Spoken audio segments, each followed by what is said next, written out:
Do you ever ask yourself, why do we have religion? I mean, according to the Pew Research Center and the Gallup organization, about 10% of the people in the United States are atheists, and an even larger number are agnostics. About 27% of, according to the same sources, about 27% of the Chinese population are atheists. So clearly it's possible to live a productive and happy life and be an atheist and not believe in anything about religion. And yet, if you look back across the course of human history, across geography, across culture, across time, going back to the ancient caves of Lascaux or Fontainebleau, you see clearly that there is a deep and profound involvement with religion and the spiritual. And I want to make a distinction here at the beginning. The syllogism might go, all religion is spiritual, but all that is spiritual is not necessarily religious. And that's an important distinction. Most of the discussions that take place about religion are arguments about dogmas and beliefs and ritual practices. I'm an experimentalist. I don't have any particular religious orientation. And so when I look at these issues, I look at them as an experimentalist. And so what I want to know is there any objective data that supports any of this? And that's what I want to talk about. If you look at religions across time and geography and culture, they seem very disparate. There are multiple gods, there are female gods, there are great spirits, there are all sorts of things. It all seems very diverse. And yet if you look at a deeper level, what you discover is there it is a great consilience of the fundamentals that lie beneath religion, the deeper mystery. And that in fact there are 6 fundamentals that you see in almost every religion in the world. They are, I'll start with the religious services and rituals. There is the special place that you meet.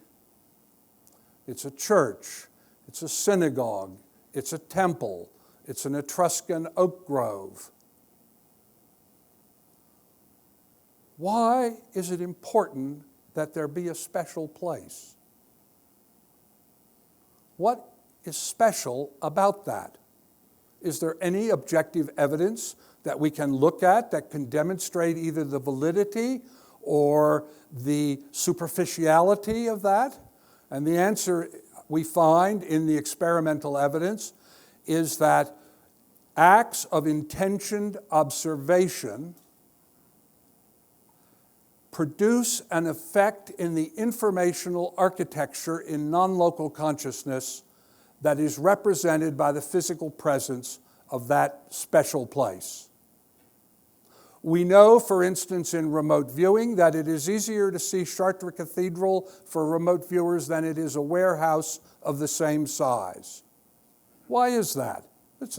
Physically, the buildings are quite similar. And the answer is that Chartres Cathedral, from the moment of its conception, has been the focus of intentioned awareness by hundreds, millions of people in a highly emotional state often, and that this makes it an informationally enriching process, what Jung called numinosity. So there's always the special place. Then you begin the services by making the statement of intention. If you're a Christian, it's the Nicene Creed. If you're a Jew, it's the Shema.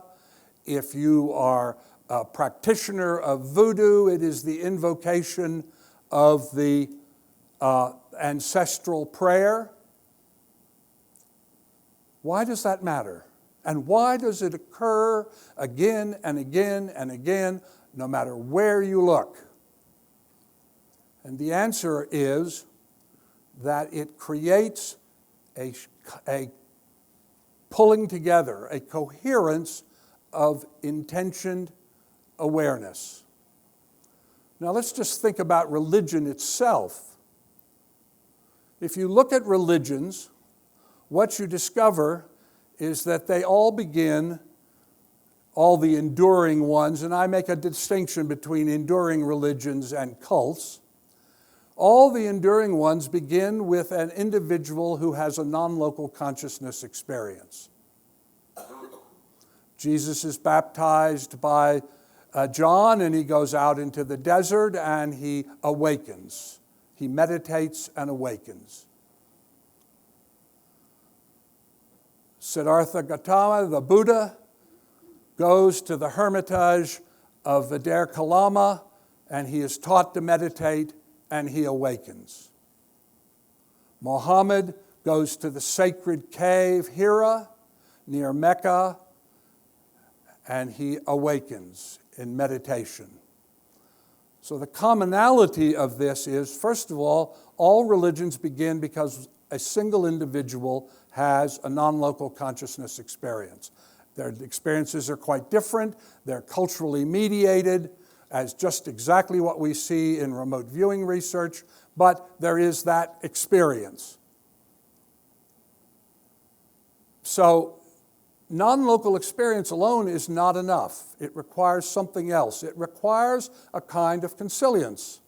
That is, the person speaks and talks about their experience, or I must add, by the way, most recently, I forgot one, there are many of them, Joseph Smith goes into the sacred grove in Manchester, New York, and has the first vision. So at times, it doesn't matter. You can look at this across the whole length of human history. You see the same thing over and over again. So the person who has the experience articulates that experience, and if they are charismatic enough, and very importantly, if what they say speaks to the culture that creates a consilience, a coherence, then people gather around. So religion is a manifestation of collective consciousness that arises from the non-local experience of a single person. And after that, people write down what they say. That's what becomes the scripture. The scripture becomes the dogmas. Individuals arise who have an interest in power, and they associate themselves with this. They become the priesthoods or the priestesshoods or whatever. And all of that part is human created. But it dates back as its origin to this single experience of an individual. And so when you look at religion, I think what you are looking at is an empirical neurobiology that cultures develop through cause and effect observation. So you've gathered in the special place. You have made the statement of common intention, which causes brain entraining. Then there is a period in which there is singing, dancing, or chanting. Andrew Newberg tells us with his research in neurotheology that when this happens, all of the brains of the people that are involved in the process become entrained, which creates strengthened collective intention. Joanna Sadler at the Max Planck Institute in Berlin did a similar kind of study and found that all of the musicians, when they play together, their brains become entrained, and it becomes so specific that you can look at the EEG data and see who is the leader and who are the supporting musicians. So this is a process of bringing together collective intention. Why? Why does that happen? Why is there always music or drumming or chanting or singing? And the answer is because in that process, there is the potential for some of the individuals in the community to have themselves a non-local consciousness experience. If you're a Christian, it's speaking in tongues, it's prophecy, it's healing. If you're a voodoo practitioner, it is possession by one of the voodoo gods. And this is witnessed, doesn't always happen, but it does happen enough that the community as a group witness it often enough that it confirms the validity of what they're doing. And so they are drawn together, and then there is the recommitment to gather again in that sacred place. Now, you can take this, I only have a few minutes, so I'm just hitting some of the high points. Actually, if you think about religion and spirituality, not from the point of view of a practitioner or a devotee or a congregant or whatever word is appropriate to any particular faith, what you see is this coming together of this empirical neurobiology that is observed over time, and people then realize if you do this, then this is likely to happen. And you can get incredibly granular with this. For instance, why do water and wine be associated with so many religions? Why not tomato juice? Or orange juice? Or strawberries? Why water and wine?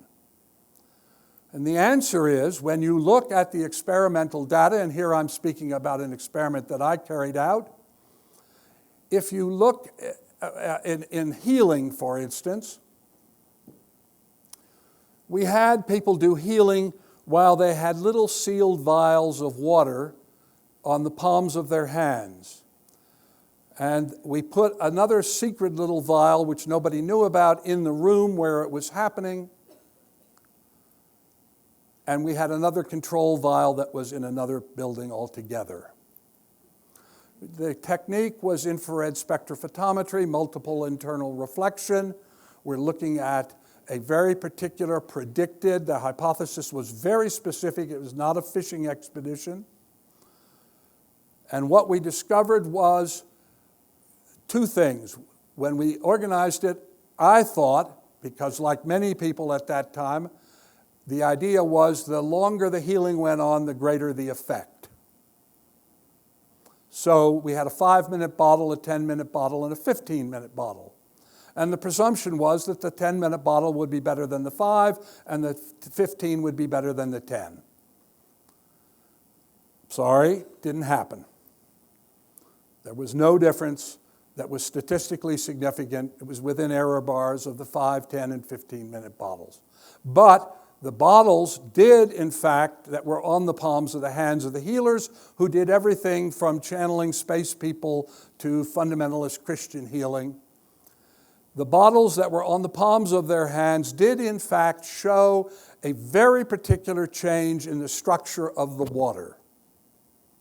A physically objective measurement had to do with the bonding relationship between the molecules of the water. So it's a physical measurement. But you can get deeper than that. For instance, why? Oh, well, I do want to say one other thing.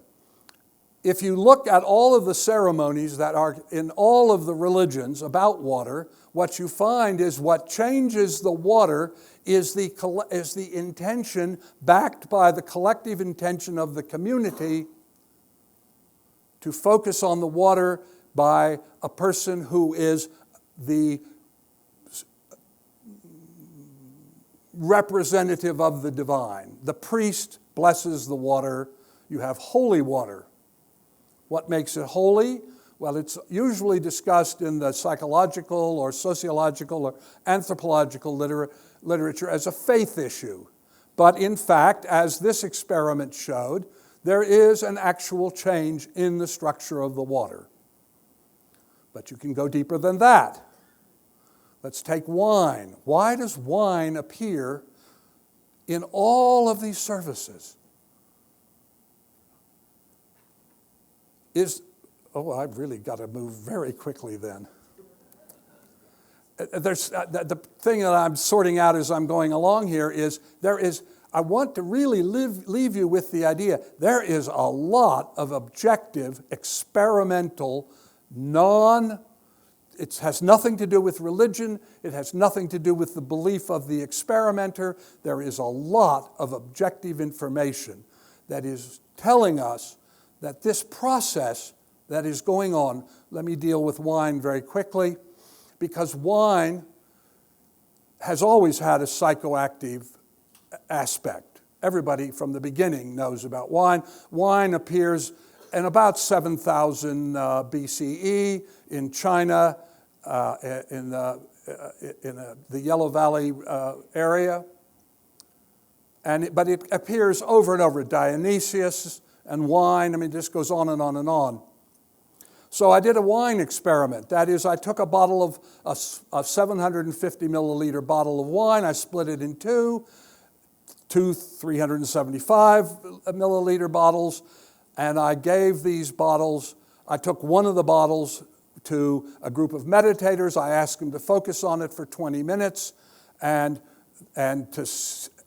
without telling them anything about it, just would you please focus good intentions on this wine. I then went to, over a period of 4 years, over and over again, I went to friends and I would say to them, I'm going to make a big wine buy and I'm down to 2 wines. And because it's so much money, would you do a taste test for me, get 7 people to do the taste test and ask them which wine they prefer before I make this big buy. In fact, it's the same wine bought in a wine shop and over and over and over and over and over again, the wine that was the target of intentioned observation was chosen as the better wine. An aesthetic judgment, a subjective aesthetic judgment.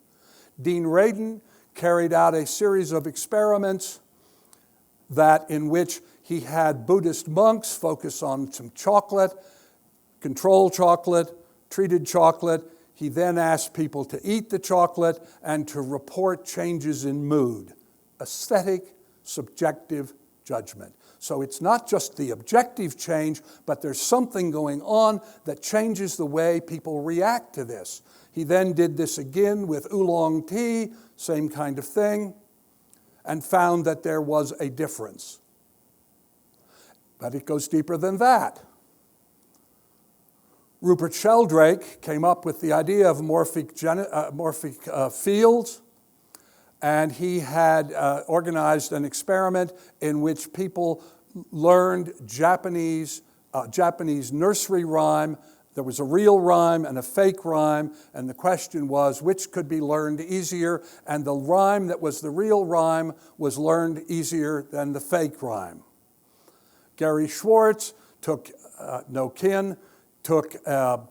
Hebrew letters, and he had created real words and fake words, and he also measured the age of the words, new Hebrew words, old Hebrew words, and found that the older the word was, the more likely it was to be it would be chosen over the less new and then over the fake words. This goes on and on. Arden Malberg took Morse code and created real Morse code and fake Morse code. And he went to people who knew nothing about Morse code, and he asked them to which one they felt better about. They chose the real ones. So literally, the scriptures in the letters in which Scripture is written and the acts of intentioned observation over and over. So I have to conclude because otherwise York is going to drag me off with a hook and say this to you. This research, which I've been doing now I've been an experimentalist about 60 years. If you look at this research carefully, done by dozens of researchers across dozens of laboratories, what you come away with is that Max Planck is right. In 1931, he was interviewed by the Observer newspaper, and they said to him, "You and Einstein are the most famous men in the world. What have you learned?" I don't know what they thought he was going to say, but what he said was, "What I've learned is that consciousness is causal and fundamental. You cannot get behind consciousness." I know, I can see you, York. You cannot get behind consciousness. What we are dealing with is an information, not an energy, but an information phenomena at its most fundamental base that is manipulated through intentioned conscious awareness, and that when you want to experience the non-local aspect of consciousness, you must develop the discipline. That's why meditation appears in dojos in Japan, in Buddhist monasteries in Tibet, in Christian nunneries in France. The technique of opening to non-local consciousness is the result of intentioned, focused awareness and the manipulation of information. Thank you.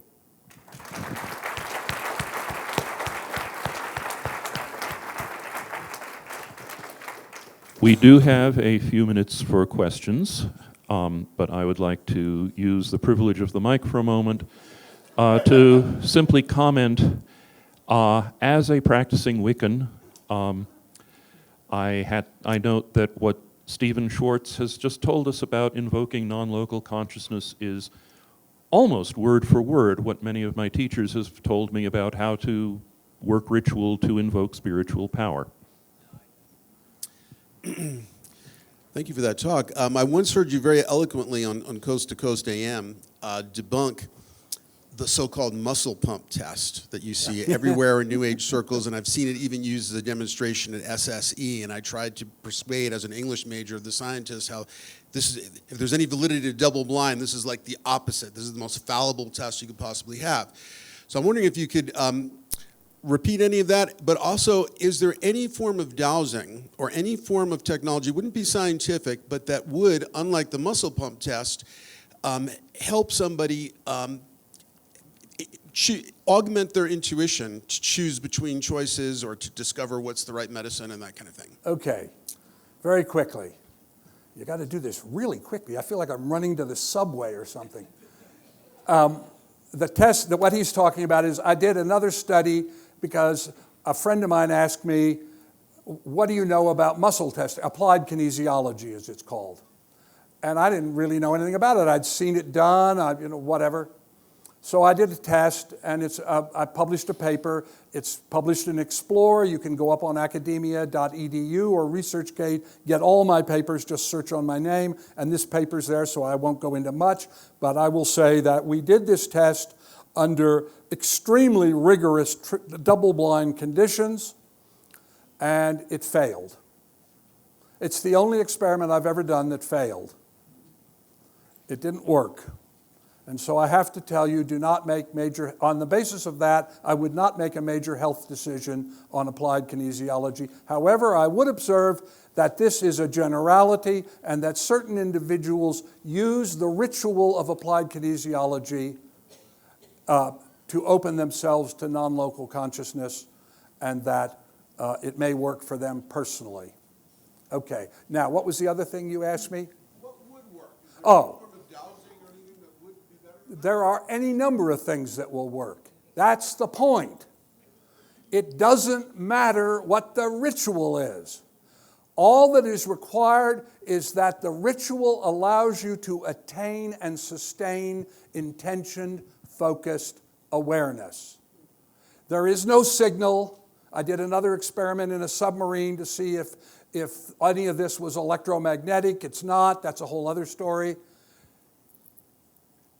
What we're dealing with is that we are beings of consciousness, and that most of the time our minds are overwhelmed by the sensorial input and chatter that goes on as a result of the sensorial input. our neuroanatomy is driving us because we're being bombarded by sensations. And that what is the key, whatever your ritual is that meditation is the general one, but it doesn't matter what kind of meditation, is that you quiet yourself through attaining and sustaining intention-focused awareness. So it doesn't matter. What matters is that you practice it enough that it allows you to do that. Dowsing is a form of ritualized a non-local perception. Yes? I'm going to go the other direction. Steve, first off, I wish I'd have known about your stuff, your work before I did my PhD. We blessed wine and then measured intent. Oh, is it not? It's not working. Okay. Is that better? Yes. I wish I'd have known about your work when I was doing my PhD. We blessed wine and measured it with GDV to measure intent. You said you measured the water with something, but you went really fast and I didn't get it. Yes. What did you use to measure it? And how did you know that you set up the molecules a particular way? Or is that going to be too much? We used infrared spectrophotometry.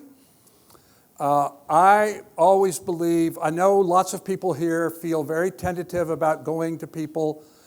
I believe, and my experience is, go to first-tier people. They got to be first-tier people because some time in their lives they opened to non-local consciousness and had the insight, whether it was Kulka's benzene ring, or whether it was Jonas Salk's dream, or whether it's Descartes' three dreams in in 1619, whatever, that you open to this part of yourself. And if you go to first-tier people, which is what I have done all my life, they rarely turn you down. I went to the head of the DuPont Infrared Spectrophotometry Laboratory. And we used multiple internal reflection using a solenoid cell. If you've done this, you'll get it. You can find the paper at academia.edu.